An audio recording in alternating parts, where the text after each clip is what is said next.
मीरा भाईंदरमध्ये बेकायदेशीर वास्तव्य करणाऱ्या परदेशी नागरिकांच्या देखभालीचा पोलिसांवर ताण। 166 परदेशी नागरिकांच्या देखभालीसाठी रोजचा 70,000 रुपयांचा खर्च।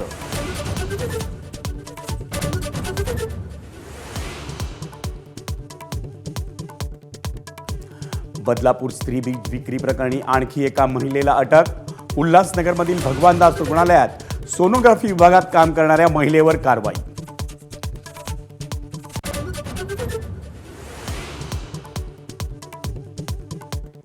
गेल्या 2 वर्षात राज्यातील 255 मराठी शाळा बंद। पालकांचा कल इंग्रजी माध्यमाकडे, त्यामुळे मराठी शाळा बंद। विधान परिषदेत लेखी उत्तरातून सरकारची माहिती। विरोधकांची सरकारवर टीका।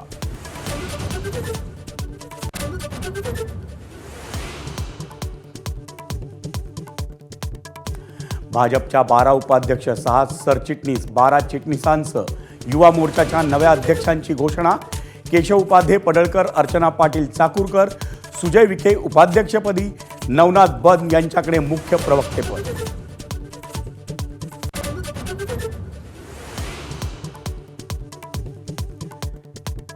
राज्यसभेच्या एका जागेवरून महाविकास आघाडीत जोरदार धुसफूस। राज्यसभेसह विधान परिषदेवरही शिवसेनेचा दावा।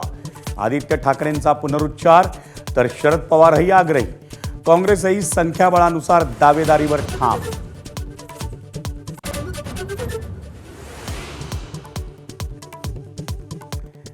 राज्याच्या तिजोरीत खडखडाट असूनही शासकीय कंत्राटदारांना चेकचा घाट।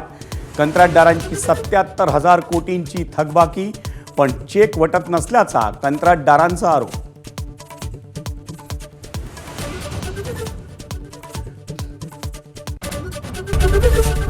एबीपी माझा, उघडा डोळे बघा नीट।